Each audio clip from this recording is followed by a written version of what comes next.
Hi, it's Dave T here, and I've been driving 4x4s for probably about 10, 15 years, mainly because towing a caravan, and they are great for that, despite what some people say, and we means that we don't get stuck in muddy fields and so on. But like most people, 4x4s, my off-road driving is pretty limited and don't really put it to the full test. So a few years back, some friends of mine actually bought me for a birthday present a 4x4 experience. Because of COVID and everything else, it has taken 3 years to get that arranged. So I'm here today at True Grip Operations in Kent for a 4x4 experience. We've got a couple of hours booked. My son's with me, so he may well volunteer to do a little bit of driving as well. And hopefully they're going to show us how to really use a 4x4. So let's go in and get booked in and find out what it's like. Well, I'm back home now editing the footage of the day and thought this would be the perfect time to give you the lowdown on how the 4x4 experience at True Grip works. We checked in at True Grip's offices where we met Rosie, our instructor for the experience, and completed some basic paperwork. My friends had actually bought me a 1-hour experience, and because I knew I wanted to film it and that might take some extra time, I paid to extend that to 2 hours. I also took up the option of having a passenger with me, which was an extra £30 that you pay on the day. The passenger is actually allowed to drive, but of course they will still need a valid car licence. With our life signed away, we jumped into the Jeep Cherokee and Rosie drove us the short 2-mile drive to the country estate on which the off-road driving actually takes place. Rosie and I then swapped places, and all of the driving after this point was actually done by myself or my son Simon. So you get plenty of time behind the wheel.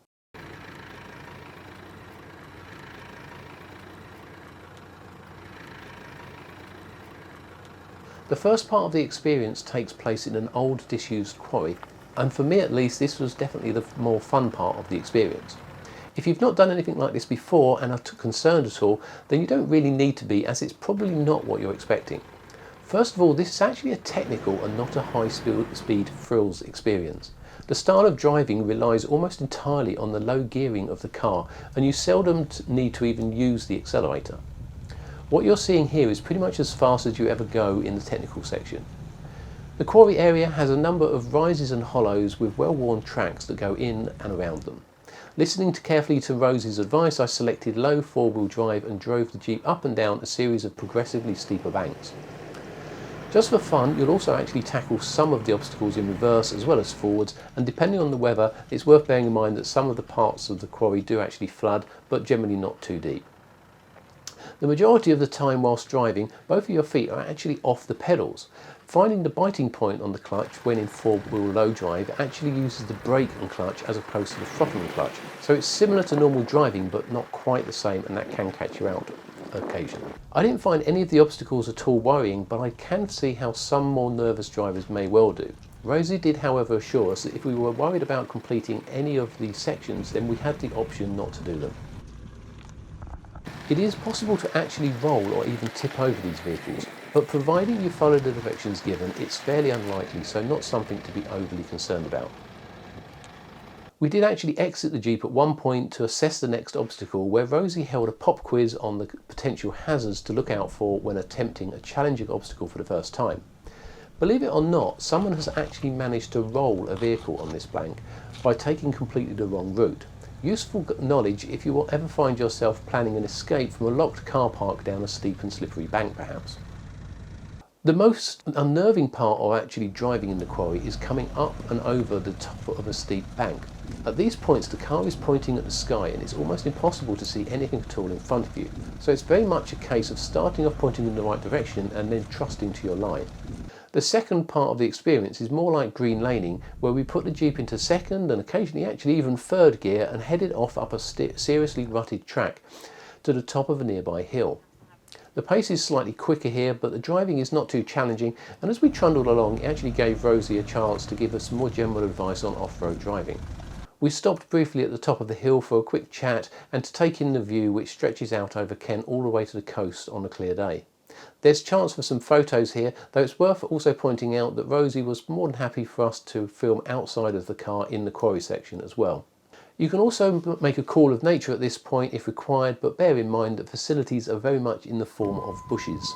With our experience extended to 2 hours, we had plenty of time to stop off for a second session at the quarry, giving Simon a chance to both head back down to the quarry on the green lane and also have a go at the technical stuff.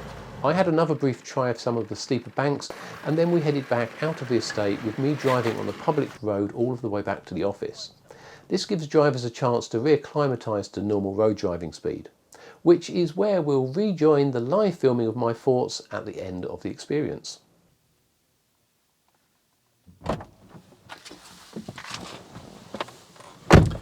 Well, that was a really fun 2 hours off-roading with True Grip here in Kent. First thing I must say is a fantastic instructor, Rosie, absolutely brilliant, really friendly personality, and great tuition delivered in a friendly way, which is often a thing you sort of worry about with these type of events, whether it's going to be too much do this, do that, and telling you off. But no, really great fun, as I say, really friendly. So in terms of the actual event itself and experience, it's amazing what you can actually do in these off-road vehicles, and in terms of the climbing in particular and how steeply you can go down as well. It's quite amazing, and also it's a much more different experience than you probably expect. It's not kind of fast driving, charging down lanes or round tracks or anything like that. It's much more technical, getting over obstacles. Completely different way of driving a car, really, in terms of pretty much just put it into the appropriate gear, don't particularly touch the accelerator or the brakes, and just kind of like steer and let it do its thing. So great experience, certainly enjoyed it.